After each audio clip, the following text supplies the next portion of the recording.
You never let go. You never let go. You never let go. You never let go. You never let go.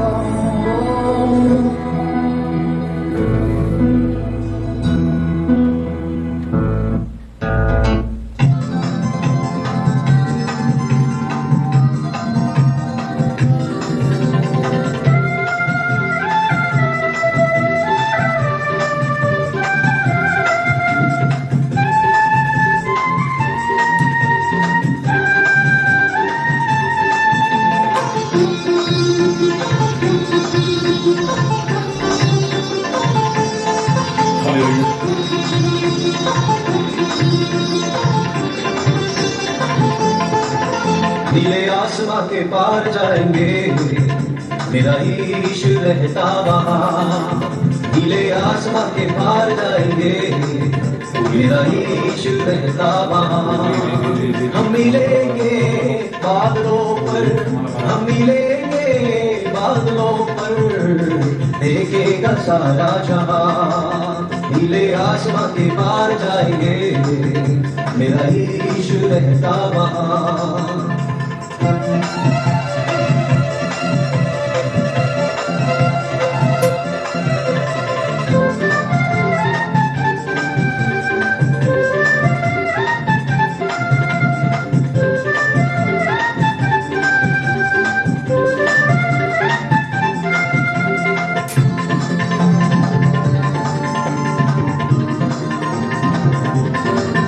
उसका कोई भी वादा ना होगा अधूरा, हर एक वादा उसका होता है पूरा। उसका कोई भी वादा,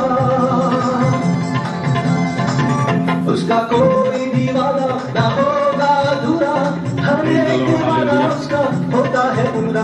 उसका कोई भी वादा, उसके आगे का वादा ही होगा। हाँ, लाइट नहीं आ रही है, देखेगा सारा जहां।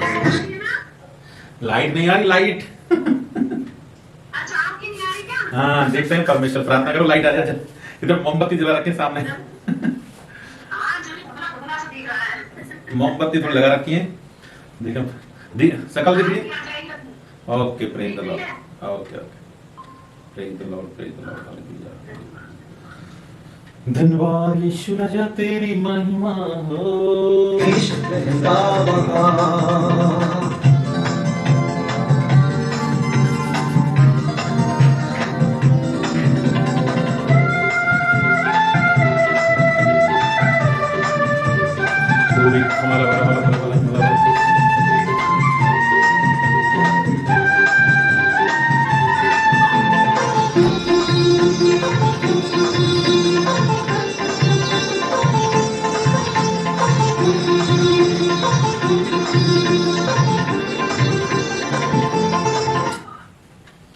Praise the Lord, hallelujah. Hallelujah. सबको जय मसीह की। Praise the Lord. आज क्या भैया, लाइट नहीं आ रही इधर। अचानक क्या है, आंधी तूफान ऐसा आया तो लाइट तो है नहीं। Praise the Lord. ये तो मोमबत्ती जला रखी है, स्टैंड में थोड़ा लगा रखा है, देखते हैं क्या। तो प्रार्थना करो, परमेश्वर प्रार्थना करो लाइट आ जाए जल्दी से जल्दी। Hallelujah, hallelujah. चलिए, आज की मीटिंग जुड़ते रहेंगे हम, है ना, लेकिन हम प्रार्थना चालू करें और परमेश्वर हमारी मदद करेगा। आज मैं पवित्र आत्मा से विनती करता हूँ, लाइट आ जाए जल्दी से जल्दी, है ना। पूरा अंधेरा है पालनपुर में, ये अचानक तूफान आया तो थोड़ा बहुत आपको दिख रहा होगा शायद, नहीं, मोमबत्ती जला रखे सामने। चलिए प्रार्थना करेंगे ना, और इस बात के लिए प्रार्थना करें, परमेश्वर हमारे पालनपुर में साकार सोसाइटी में लाइट आ जाए जल्दी प्रभु की तरफ। चलिए प्रार्थना करो, प्रभु कोई भी दास दासी प्रार्थना करेंगे, छोटी प्रार्थना, आंखें बंद करेंगे। आमीन। हुरी खमलबरबा संतशलबलबा, praise the lord, praise the lord, hallelujah. Thank you Jesus, thank you Jesus. हुरी रे रे रे रे खमलबलबा, पवित्र परमेश्वर लाइट आने के लिए लोग इकट्ठा करो, परमेश्वर खमलबलबा संतशलबलबा, ओ रे रे रे रे रे खमलबा, hallelujah, hallelujah, hallelujah. Yes yes yes, ओ रे रे रे रे रे, yes yes yes yes yes, आज जाने वाली हर एक बाधा को प्रभु यीशु मसीह के नाम से दूर करते हैं। आमीन, हालेलुया। ओ लीला गरा पापा शंता शीला फरा ये जो कमला बराबर यस ओ यीशु यीशु यीशु यीशु यीशु यीशु यीशु यीशु यीशु यीशु आमीन आमीन आमीन, हालेलुया। यीशु का लहू लगाता हूँ इस मीटिंग पर, प्रभु यीशु मसीह का लहू लगाता हूँ, यीशु के लहू की छाप देता हूँ। आमीन, रिक हमारा बा ओ रे रे रे रे रे yes yes yes, come on in the name of the Holi ghost, come on हमारे ऊपर आइए। ओ रे रे खमल बल बल बल बारी बार उर बच्चा सका सुमा पश्चिम देश yes yes yes yes, thank you Jesus, thank you Jesus, thank you Jesus. ओ रे खमल yes yes yes yes yes yes yes, आमीन आमीन आमीन आमीन, हालेलुया। ओ रे खमरा पर पश्चिम देश ओ रे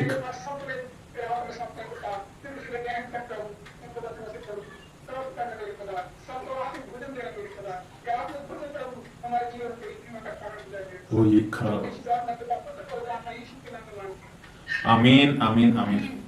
सबको जय मसीह की। एक बार फिर से प्रभु यीशु मसीह के मीठे नाम में आप सबका स्वागत करता हूं। हालेलुया।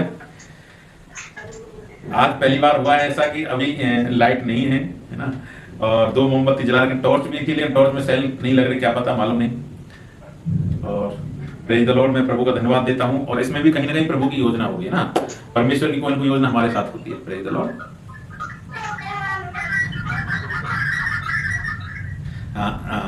Praise the Lord. चलिए हम बात करेंगे, लेकिन आप लोग अपने माइक्रोफोन बंद रखें जब हम बात करते हैं। तो आप उधर से बोलना चाहें तो अपने खोले, ताकि पूरा डिस्टर्ब हमें आता है, फिर पूरा आवाज ज्यादा होता है चीखने की। Praise the Lord. चलिए आज मैं प्रार्थना करता हूं कि आप लोगों में से कोई गवाही निकले, क्योंकि देखो आज इधर अंधेरा है तो हम थोड़ा सा हटके थोड़ा सा बात करेंगे। हम गवाही देते थे, तो आप में से कोई गवाही दीजिए ताकि हम उन गवाहियों को सुन सकें। और अगर बीच में लाइट आती है तो फिर हम प्रॉपर टीचिंग हम लेंगे, क्योंकि यहाँ देखने में मुझे तकलीफ हो रही है, बाइबल भी अक्षरों में भी थोड़ा मुश्किल है देखना। तो आप लोगों में से गवाही दीजिए। कोई है गवाही अपने बीच में? भाई बहनों में से आप लोगों की गवाही नहीं कोई? अभी तो काफी समय हो गया गवाही दिए हुए। हाँ, प्रभु की दास ने खड़ा किया, चलो गवाही दीजिए, चालू करो। ओके, जय मसीह की। मैं परमेश्वर का धन्यवाद देती हूँ कि परमेश्वर, अभी मैं राजस्थान में हूँ, अपने ससुराल में आई हुई हूँ, तो मैं प्रभु का धन्यवाद देती हूँ कि परमेश्वर सुरक्षित हमें पहुंचाया, क्योंकि प्रभु के दास हमारे साथ नहीं थे, पर हम तीनों चारों ही थे, तो अच्छी रीति के साथ पहुंचाया। और विशेषकर प्रभु को मैं धन्यवाद इसलिए देती हूँ क्योंकि आज सुबह मैं पापा के यहाँ पे थी, तो मेरे पापा ने खुद आगे से, मैंने उनसे पूछा क्या आप अंगीकार करना चाहते हो, तो उन्होंने कहा कि हाँ मैं अंगीकार करना चाहता हूँ प्रभु को। तो मैं प्रभु को कोटि कोटि धन्यवाद देती हूँ मेरे पापा के लिए, क्योंकि वो अभी सिचुएशन उतनी बहुत ज्यादा डिफिकल्ट है, मतलब बहुत ज्यादा तबीयत खराब है, और उनका क्या है, रीढ़ की हड्डी की जो नस है वो बल खा गई है, और बल खाने की वजह से वो अपना काम पूरी तरह से नहीं कर सकते, मतलब सिर्फ चलते हैं, अपना थोड़ा बहुत कर लेते हैं, और ना को रात में नींद आती है, मतलब बहुत ज्यादा, मतलब अभी वो पूरी तरह सामान खत्म हो गए, उनकी पैसा नहीं है उनके पास, तबीयत भी सही नहीं है। तो आज उन्होंने अंगीकार किया, तो मैं प्रभु को कोटि कोटि धन्यवाद देती हूँ कि आपके द्वारा, प्रार्थनाओं के द्वारा मेरे पापा ने प्रार्थना चल रही थी उनके लिए, तो प्रभु को धन्यवाद देती हूँ आज उनके अंगीकार के लिए, और परमेश्वर को धन्यवाद देती हूँ कि अंगीकार के द्वारा प्रभु के जो आनंद और खुशी मनाते हैं, उसके लिए प्रभु को धन्यवाद देती हूँ। आमीन। Praise the Lord. ताली बजाइए इस बात पर आप, क्योंकि देखिए जब एक आत्मा बचाई जाती है हमारे द्वारा, तो पूरा स्वर्ग खुशियां मनाता है, पूरा स्वर्ग खुशियां मनाता है, क्योंकि शैतान की गुलामी से आजाद कराते हैं उसको, शैतान की जंजीरों नरक जाने से हम बचाते हैं उसको, तो पूरा स्वर्ग मिलकर आनंद मनाता है। तो आज प्रभु की दासी के द्वारा, खास उनके पिताजी खुद विश्वास में इंकार किया है, तो इससे बड़ी और उनके लिए खुशी की शायद कोई बात नहीं। मैं प्रभु का धन्यवाद देता हूं। और देखिए हम कुछ समय पहले बात कर रहे थे पिछले सप्ताह, बस यूं ही कि क्या हम मसीह लोगों के द्वारा हम सेवा करते हैं, तो आपके द्वारा कितने लोग नरक गए, कितने लोग स्वर्ग गए, हम ऐसी बात कर रहे थे घरेलू। तो बातचीत में उनकी, चलो आप किसी को आपने अंगीकार करवाया है, तो अंगीकार करवाने के बाद क्या वो सच्चा मजबूत विश्वास में है क्या? आज कहीं ऐसा नहीं, हम बहुत सारे लोगों को सुसमाचार सुनाते हैं, बहुत सारे लोग कभी अंगीकार कराते हैं, लेकिन पता नहीं वो कहां गायब हो जाते हैं। तो परमेश्वर की दासी इनका काफी लंबा समय रहा हमारे साथ, लेकिन फिर भी इनके मन में ऐसा था किसी को अंगीकार करवाया नहीं, और या करवाया है एक आदमी को, लेकिन विश्वास में नहीं आए। तो मैं प्रभु को धन्यवाद देता हूं, हमारी इस बातचीत के बाद में परमेश्वर को एक ऐसा अवसर दिया कि खुद इनके पिता को उद्धार कराने के लिए इनको मौका दिया परमेश्वर। हालेलुया। तो इससे बड़ी और कोई इनके लिए शायद खुशी बात नहीं कि इनका खुद पिता, सांसारिक पिता इनके खुद के द्वारा अंगीकार करवाया, और वो अगर सच्चे हृदय से किया तो हम विश्वास करते हैं भले ही उनकी मौत कल हो जाए लेकिन वो प्रभु के नाम में स्वर्ग जाएंगे। हालेलुया। और बाकी तो परमेश्वर संभालेगा जब तक इस दुनिया में है, इसलिए प्रभु का हम धन्यवाद देते हैं। और भाई बहनों में से कोई? हाँ सुनाइए, कंपूरी बहन। जय मसीह की। फोन घूम गया था तो मैंने भैया से प्रार्थना करवाई थी, बात भैया से करवाई थी, मेरे पास बोल गया था तुम उठाने नहीं, फिर रोते मैं पूरी रात रोते रोते प्रार्थना करी परमेश्वर से, बात भैया ने प्रार्थना करी तो फिर उन्होंने सुबह वो लोग आ गए जिन्होंने फोन लिया था, उन्होंने फिर वो बोले कि हमने उठाया फोन तो हम नहीं देंगे उसको, क्या पता कहाँ गया, वो है नहीं हमारे पास। फिर बाद में 5-6 दिन बाद में उन्होंने क्या पता तुमको क्या हुआ, लड़ाई हुई, क्या पता कुछ क्या हुआ, तो उन्होंने वापस से जहाँ मतलब बम्बई पटक के चले गए। मैं सिस्टर गई थी तो उसका शादी में गई थी, वहाँ से लिया उन्होंने, तो वहाँ पटक गए। फिर 5-6 दिन बाद में मैं सासू वहाँ खेत में गई तो उनको मिल गया। परमेश्वर धन्यवाद, प्रार्थना सुन ली। Praise the lord. कंपूरी बहन के लिए भी हम धन्यवाद देंगे परमेश्वर का। कंपूरी बहन, एक मैं बात आपकी गवाही के साथ जोड़ना चाहता हूँ, ठीक है? देखिए, हम संसार में एक मोबाइल के लिए आपने गुम गया, आप रोए, आपने प्रार्थना किया, आपके और भी जो भाई बहन हैं, माँ हैं, बाप हैं, सोचिए आपको समय के लिए सोचना बाद में भी, क्या वो गुम नहीं गए? क्या हम एक भौतिक वस्तु के लिए जो आज है कल नहीं रहेगी उसके लिए हम इतना रोकर प्रार्थना करते हैं, तो क्या हमें अपने लोगों के लिए कितना रोना चाहिए? प्रभु इसके द्वारा आपको दिखाना चाहता है, समझाना चाहता है कि देखो तुम एक मोबाइल के लिए आंसू बहाकर प्रार्थना मुझसे क्या आत्माओं के लिए कितना करते हो, है ना? तो आज से ये गवाही आपके लिए, आत्मा को बचाने के लिए आंसू बहाकर आप प्रार्थना करना। अपने जो भी आपके प्रियजन, मैं बाहर के लोगों के लिए नहीं कह रहा, खास आपके घर के लोगों के लिए बात कर रहा हूं मैं आपको, जो अभी तक विश्वास नहीं करते हैं। क्योंकि मैं जब जानता हूं जब आपका बपतिस्मा हुआ था तो आपके साथ ब्रदर भी आए थे शायद आपके साथ में, लेकिन वो लोग मतलब एक तरह से जैसे सिर्फ आपके लिए पहुंचाने के लिए, आपको कोई मतलब नहीं आपके विश्वास से या आपके परिवार में कोई विश्वास में है नहीं, मुझे नहीं मालूम, लेकिन आप उनके लिए दुआ कीजिए क्योंकि वो भी खो गए हैं। और आज जब आप मोबाइल को अपने ध्यान में सोचना कि मेरा मोबाइल को मोबाइल में कितना रोई, तो मेरे भाई, मेरे माँ, मेरे बाप नरक में जाएंगे, आप स्वर्ग में जाएंगे, तो वो तो खो जाएंगे अनंत काल तक। तो आपको कितना आंसू बहाना चाहिए? तो मैं प्रभु यीशु मसीह के नाम से आपसे कहना चाहता हूं, मैं आपको सजेस्ट करना चाहता हूं, अपने माँ बाप, भाई बहनों के लिए, प्रियजनों के लिए आंसू बहा कर प्रार्थना कीजिए। जैसे आपको मोबाइल मिला है, भले 5 दिन लगा, लेकिन आने वाले कुछ समय में परमेश्वर आपके लोगों को उद्धार देगा। आमीन। Praise the Lord. बहन भी जय मसीह की। 3 हफ्ते पहले मैंने हमारी बहन ने कंगन को परमेश्वर के बारे में बताया था, वो दिल्ली में रहती है, तो वो 3 साल से बहुत ज्यादा परेशान थी, उनके हाथ पैर बिल्कुल नहीं बढ़ रहे थे, मतलब जहाँ वो 4 पे से उठ के अगर कोई उनको पकड़ के ले जाए तो वो वॉशरूम जाती थी, नहीं जा पाती थी। उन्होंने 3 साल से काफी डॉक्टरों को दिखाया लेकिन उनको कोई भी फायदा नहीं पड़ा, काफी पैसा उन्होंने खर्च कर दिया। अगर वो चाय में रहेगी तो चाय में अगर वो खाना वो लोग किसी ने नहीं दिया तो खाना बिना खाने के रहती, वो अपना खाना भी नहीं बना पाती थी। और खाना बनाती किसी के लिए तो जैसे अपन कुएं के लिए घोल घोलते हैं, उसको चम्मच से डाल के वो तवे पे डालती थी, इस तरह से वो रोटी बना के खाती थी 3 साल से। बताइए हमारी बहन क्रिसमस के बारे में, परमेश्वर के बारे में उनको बताया, लेकिन शायद उन्होंने अंगीकार नहीं कराया, कुछ सही नहीं बताया, लेकिन अकस्मात उन्होंने आगे फोन किया, हमारे बहन के लड़के ने कौन सी मेरी साहब से बात कर लो आप। फिर उसने संडे था, उनकी शाम को करनी, फिर हमने शाम को बातें करी, फिर उससे पूछा, उनको परमेश्वर के बारे में बताया, सुनो हमने 1.5 घंटा का समय उनको दिया था। तब मैंने उनसे पूछा कि आप परमेश्वर को जीवन देना चाहती हो क्या, आप विश्वास करती हो कि आपको ईश्वर चंगा कर देगा? उन्होंने कहा कि हाँ मैं विश्वास करती हूँ, मुझे ईश्वर चंगा कर देगा। मैंने कहा आप चंगे हो गए। मैंने उनसे कहा आप चंगे हो गए, फिर उनको मैंने आप अंगीकार करो, मैं आपके लिए प्रार्थना करूँ। फिर उन्होंने परमेश्वर को जीवन दिया, अंगीकार किया और फिर उनके लिए प्रार्थना किया। वो रात में सो गई और जब सुबह उठी, जो उनके हाथ ऐसे नहीं खुल पाते थे और सुबह वो उठी तो उनके हाथ ऐसे हो गए। उनको 3 साल से जिस बंधन में थी और परमेश्वर ने उनको छुटकारा दिया। आज वो पार्क में घूमने जाती है, अपना काम खुद कर लेते, परमेश्वर उन्हें चंगा किया। Hallelujah, hallelujah, praise the Lord. तो आज वहाँ यहाँ से और दिल्ली तक परमेश्वर को भाई मिले, इसके लिए मैं प्रभु को धन्यवाद देती हूँ, मेरे पिता को धन्यवाद। Praise the Lord. मैं प्रभु का धन्यवाद देता हूं। देखिए, हम इससे एक चीज सीखते हैं, आप बीज डालते रहिए, बीज डालते रहिए। आपको सुसमाचार सुनाना भले ही नहीं आता हो, आपको गवाही भी सुनाना नहीं आता हो, लेकिन बीज डालते रहिए। क्या पता कब परमेश्वर उसमें पानी डाले, खाद डाले और वो पेड़ बन जाए। हालेलुया। तो हमारी जो एक बहन है वो इतना ज्यादा हमारे साथ नहीं रहते, संगति में नहीं है, लेकिन मजबूत विश्वासी हैं। उनके बाद जैसे भी उन्होंने सुनाया, लेकिन वो बीज काम आया आज। हालेलुया। और प्रभु ने फिर वो बीज को संगति देते हैं। हम प्रभु का धन्यवाद देते हैं। आने वाले समय में हमारे पूरे इंडिया में बड़ा सेवकाई बढ़ने वाली है। Hallelujah, praise the Lord. मैं आपको एज ए प्रोफेसी बता रहा हूँ, ये अनंत जीवन संगति सीजन ऑल इंडिया में बढ़ने वाला है अभी, इसका जगह जगह ज्यादा काम होने वाला है। तो आप हर एक अपने आप को सेवक समझिए, आपके द्वारा परमेश्वर ज्यादा काम करने वाला है। आमीन। हाँ, और कोई भाई बहन बोलने वाले हैं? चलो पिंकी बहन, चलिए बहुत दिनों बाद पिंकी बहन हमारे सामने आए हैं, शायद हमें हैं? सभी को जय मसीह की। जय मसीह की। सभी को जय मसीह की। जय मसीह। मेरी आवाज आ रही है सर? आ रही बहन, आ रही है। आप हाँ चालू रखो, आ रही है, आवाज आ रही है। मैंने मेरे बेटे के छोटी वाली थे, वो करीबन 8 साल, तो बेटी स्कूल से आई 4 बजे, क्या कर रहे तो पता नहीं क्या हो रहा था, आगे लगी हुई। फिर मैंने उसके ऊपर ध्यान तो नहीं दिया, फोन कर जाके तो गई। मेरे घर के आगे रोड बन रहा था, तो आगे चल रहा होगा, मैंने उससे ध्यान दे दिया। और फिर ऐसे होते होते करीबन 2 देखा तो देखा फिर मैं अंदर गया। फिर वापस बेटे के पास आ गए, अब चुपचाप से थोड़ा सा मसल दे रही। मैंने देखा बेटे तो मुझे क्या हो गया बेटा, मुझे क्या हुआ, मैंने देखा तो उसकी आंखें मोटी मोटी हो गई और इसके सुन दिया और दोनों मैं वो पकड़ तो उसके पास जाओ। फिर मैंने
praise the lord, thank you Jesus.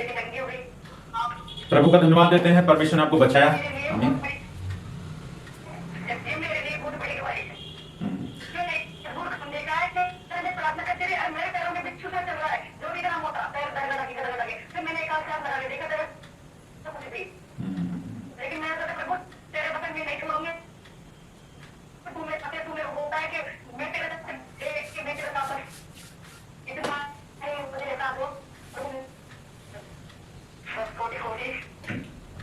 Thank you, परमेश्वर का धन्यवाद। देखिए, हम हर एक बातों से हमें जीवन में मसीह जीवन में सीखना चाहिए ना, और परमेश्वर ये सब कुछ हमें माहौल देता है, कभी कभी ऐसी घटना आती है तो सीखने के लिए देता है। याद रखिए, प्रार्थना का एक सिद्धांत हो, जब हम हाथ रखते हैं तो हाथ रखने का सिद्धांत भी सेम है।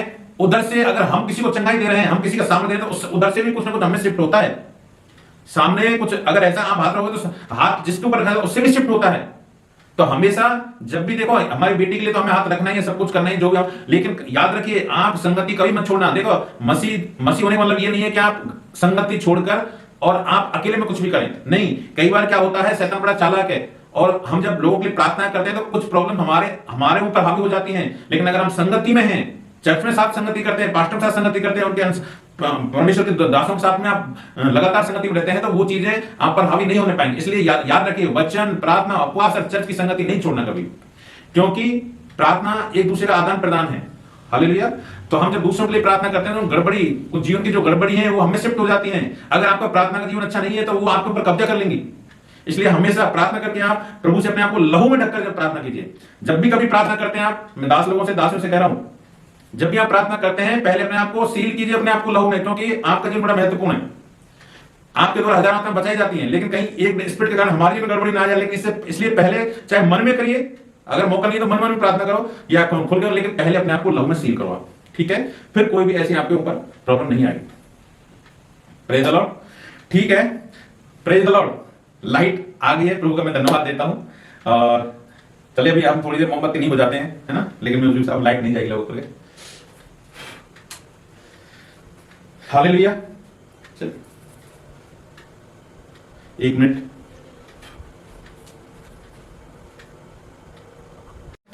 जहां भी हैं आप, बोलिए यीशु मसीह के लहू की जय। आमीन। हालेलुया। Praise the lord. प्रभु का धन्यवाद हो। और सही समय पर आप देखो, आज लाइट नहीं जाती तो दवाई सुनाते क्या? हालेलुया। तो कहीं ना कहीं हर बात में प्रभु की योजना होती है। Praise the Lord. और गवाही भी अपने आप में वचन होता है। गवाही दी वचन बनता है, प्रेरित होकर काम का वचन बन जाता है, याद रखिए। इसलिए जब प्रभु आपके जीवन में गवाही देता है ना, तो हिम्मत के साथ गवाही देना चाहिए आपको, ठीक है। तो मैं परमेश्वर का धन्यवाद देता हूँ आज के लिए। और हमें एक अच्छे, देखो लाइट का कितना फायदा होता है, अंधेरा सब कुछ, लेकिन लाइट आती है। ऐसे परमेश्वर की लाइट हमारे जीवन में आती है, पूरा हमारे अंधकार खत्म हो जाता है, लोगों का अंधकार खत्म करते हैं। आमीन। चलिए, तो आज की हम वचन से हम जाएं, वचन में बात करें। तो मेरे पास में 2 क्वेश्चन है आपके लिए, है ना? मेरे पास में आपके लिए 2 क्वेश्चन है, तो ध्यान से सुनना। और जो हमने पढ़ा है, सीखा है, उसी में से मैं आपसे क्वेश्चन करना चाहता हूँ। और क्वेश्चन में इसलिए करना चाहता हूँ, ये क्वेश्चन भी अपने आप में वचन है, और ये क्वेश्चन आपके अंदर को जोड़ने वाली बातें करेगा। यानी कहने वाला क्या है, हमारे अंदर में क्या वास्तव में क्वेश्चन काम कर रहा है। तो ये इसलिए कभी कभी कुछ बातें पूछना जरूरी है आपके जीवन में। आप इन क्वेश्चनों को अपने ऊपर लागू करिए। तो देखो, हम मैरिज के बारे में, शादी के बारे में, पत्नी पति के बारे में बात कर रहे हैं, और सब विवाह के बारे में, विवाह में क्या मानक होने चाहिए, कैसी हम परमेश्वर क्या चाहता है, विवाह का मतलब क्या है, बहुत सारी बातें हमने किया। और हम लास्ट में पहुंच गए, और मैं ऐसा सोच रहा था कि आज मैं फिनिश कर दूंगा, लेकिन हमारा आधा घंटा ये परमेश्वर ने, आज की लाइफ ने हम ले गई। तो प्रभु का धन्यवाद। चलिए ठीक है, एक क्वेश्चन मैं आपसे शेयर करना चाहता हूं। चाहे आप शादीशुदा हैं या शादी में आप बंधन में नहीं बंधे हैं, लेकिन जो हमने सीखा है उसमें आप बताइए एक वाक्य में। जैसे कोई क्वेश्चन आता है, एक वाक्य में बोलिए, एक सेंटेंस में, शादी का उद्देश्य क्या है, एक सेंटेंस में। अगर कोई आपसे पूछे, कभी कभी क्वेश्चन आते हैं एग्जाम में, एक सेंटेंस में बताइए, एक वाक्य में बताइए उस बात को, शादी का उद्देश्य क्या है, परमेश्वर ने शादी को दुनिया में क्यों रखा है। आप अपना माइक्रोफोन खोल सकते हैं, जब बोले तो आप कोई बताएगा भाई बहन, एक सेंटेंस में बताना, आपको एक सेंटेंस में बताना पड़ेगी बात, तो आप क्या बताएंगे शादी के बारे में। चलिए कोई बात नहीं, मैं आपको बताना चाहता हूं। परमेश्वर ने शादी के बारे में जब मैंने पूछा, तो हम ऐसे बोल सकते इस बात को कि भौतिक और आत्मिक रीति से फलों फूल और प्रतिबिंब भरने के लिए शादी रखी है। भौतिक और आत्मिक रीति से फलों फूलों और प्रतिबिंब भर जाने के लिए शादी का उद्देश्य रखा है। नहीं, भौतिक रूप से भरना है हमको संसार में, और आत्मिक रीति से हमें फलें और फूलें और हम पूरी पृथ्वी में बढ़ जाएं। लेकिन आत्मिक महत्व क्या है, हम जैसे कली से बढ़ रहा है, हमें ऐसे जैसे संतान पैदा करते हैं, हमें आत्मिक रीति से पूरी धरती में भरना है, फलना है, फूलना है। तो अभी हम फलने और फूलने के लिए मीटिंग मिलते हैं। तो एक शादी में एक सेंटेंस, शादी के बारे में बात करें, एक सेंटेंस बात हमारे दिमाग में रहना चाहिए कि हमारा प्रभु का पर्पस क्या है शादी का। आमीन। चलिए दूसरा क्वेश्चन मैं पूछना चाहता हूँ, गर्ल और बॉय दोनों से है, जो अभी शादी नहीं किया है उनसे भी है, चाहे वो लड़की है लड़का है, और जो कर चुके हैं, जिनकी शादी हो चुकी है विवाहित बंधन में, वो भी अपने बारे में विचार करें। अगर देखो, हम एक नीति वचन 31 पे बात करेंगे, भली पत्नी कौन पा सकता है। तो मैं आपसे पूछूं कि अगर बाइबल की किसी महिला पे, यूथ को, जनरेशन को, किसी महिला को आधार बनाकर, किस महिला को आधार बनाकर आप शादी करना चाहिए। बाइबल में बहुत सारी महिलाएं हुई हैं, तो आप उन महिलाओं को जब पढ़ते हैं, तो ऐसी कौन सी महिला होगी, मैं यंग बॉयज जो अनमेरिड हैं उनसे पूछना चाहता हूं, ऐसी कौन सी महिला हो सकती है आपके जीवन में जो जिनसे आप प्रभावित हैं और उसकी गुणों के आधार पर आप शादी करना चाहते हैं। या अपनी बहनों से पूछना चाहता हूं कि आप बाइबल की किस महिला जैसी बनना चाहती हैं, ऐसी कौन सी महिला है जिसके जैसी आप बनना चाहती हैं, ताकि आप, परमेश्वर आपको आने वाले समय में एक योग, एक दूसरे में पेयर के साथ में कंपेयर कर सके परमेश्वर। अगर लड़के हैं, लड़कों को कैसी लड़की चाहिए, आपको कैसी लड़की चाहिए, शादी करोगे तो कैसी लड़की चाहिए आपको। मैं सीधा क्वेश्चन पूछ रहा हूं, आप कैसी लड़की चाहते हैं अकॉर्डिंग टू बाइबल। बाइबल पूरी नहीं पढ़ी तो आपको पता नहीं चलेगा।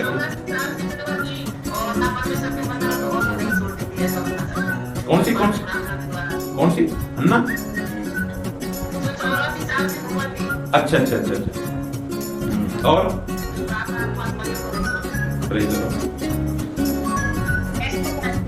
एस्तेर रानी, किसने बताया एस्तेर रानी, किसने बोला। Praise the Lord. अच्छा अच्छा mummy, okay praise the Lord. और